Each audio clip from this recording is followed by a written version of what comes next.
మసాలాలో సహజమైన రుచి ఎన్ఎస్పి మసాలాతో 100% natural spices, no chemicals and preservatives, pure flavour, strong aroma with NSP masala. Andhra Pradesh ప్రభుత్వం ప్రతిష్టాత్మకంగా నిర్మిస్తున్నటువంటి పోలవరం ప్రాజెక్టు మరియు ముఖ్యంగా కేంద్ర ప్రభుత్వ సహకారంతో విభజన చట్టం హామీ మేరకు దీన్ని ఒక బహుళార్థక సాధక ప్రాజెక్టుగా దేశంలోనే బహుశా చిట్ట చివరి బహుళార్థక సాధక ప్రాజెక్ట్ అనేటువంటి చర్చ కూడా జరిగింది. ఇప్పుడు ఒక కీలక దశకి చేరింది. ఎర్త్కమ్ రాక్ఫిల్ డ్యామ్కి సంబంధించినటువంటి గ్యాప్ 3 ఫిల్లింగ్ పనులకి పూజ కార్యక్రమాలు నిర్వహించారు. ఇక మిగతా పనులు చూస్తే కనుక బట్రస్ డ్యామ్ దగ్గర నుంచి మిగతా పనులన్నీ కూడా ముఖ్యంగా బట్రస్ డ్యామ్ నిర్మాణానికి సంబంధించి 90% వరకు పనులు కంప్లీట్ అయినట్టుగా చెప్తున్నారు.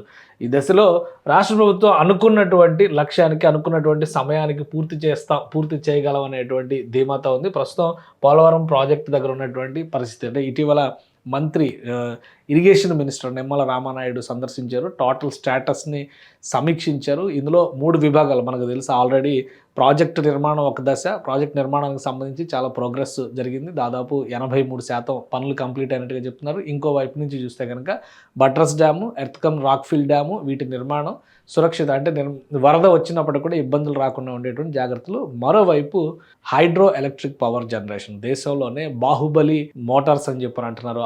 అటువంటి వ్యవస్థలను ఇక్కడ ఏర్పాటు చేసి పోలవరం ప్రాజెక్ట్ని దేశంలోనే అతిపెద్ద ప్రాజెక్టుగా మలచబోతున్నారు. సో మంత్రి సమీక్ష అనంతరం వచ్చినటువంటి రిపోర్ట్స్ ప్రకారం చూస్తే కనుక 90% బట్రస్ డ్యామ్ నిర్మాణం కంప్లీట్ అయింది. దీనికి సమాంతరంగా ఇప్పుడు కూడా వరదలు అనేటువంటి ప్రసక్తి ఉండదు కాబట్టి డిసెంబర్ నుంచి మే నెల వరకు ఎర్త్కమ్ రాక్ఫిల్ డ్యామ్కి సంబంధించినటువంటి గ్యాప్ ఫిల్లింగ్ వర్క్స్ని శరవేగంగా పూర్తి చేయాలని చెప్పని రాష్ట్ర ప్రభుత్వం ఒక టార్గెట్ ఇచ్చింది. ఇవి హైడ్రో ఎలక్ట్రిక్ పవర్కి సంబంధించి రివర్సబుల్ టర్బైన్స్ కింద ఏర్పాటు చేస్తున్నటువంటి వ్యవస్థలు అనమాట.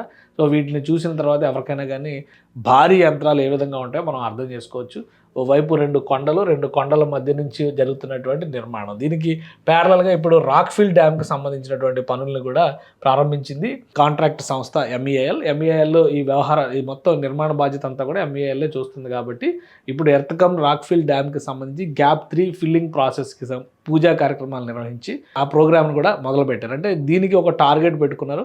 ఈ వేసవి కల్లా ఈ పనులన్నీ కూడా కంప్లీట్ చేయాలనేటువంటి టార్గెట్ పెట్టుకున్నారు. ప్రభుత్వం ఇచ్చినటువంటి టార్గెట్ కనుక అంటే రాక్ఫిల్ డ్యామ్ అంటే వరద వచ్చేటువంటి సమయంలో నీటి మళ్లింపు కోసం చేసేటువంటిది, ప్రాజెక్టు మీద ఒత్తిడి పడకుండా చేసేటువంటి నిర్మాణం. అందుకనే రాళ్ళు మట్టితో కూడినటువంటి కట్టను కట్టేటువంటి ప్రక్రియగా మనం దీన్ని చూడాల్సి ఉంటుంది. సో ఆల్మోస్ట్ దీనికి సంబంధించినటువంటి పనులు కూడా మొదలైపోయినాయి. దీనికి సంబంధించినటువంటి పూజా కార్యక్రమం నిర్వహించడం, పనులు ప్రారంభించడం 2 కూడా చకచకా జరిగిపోయినాయి.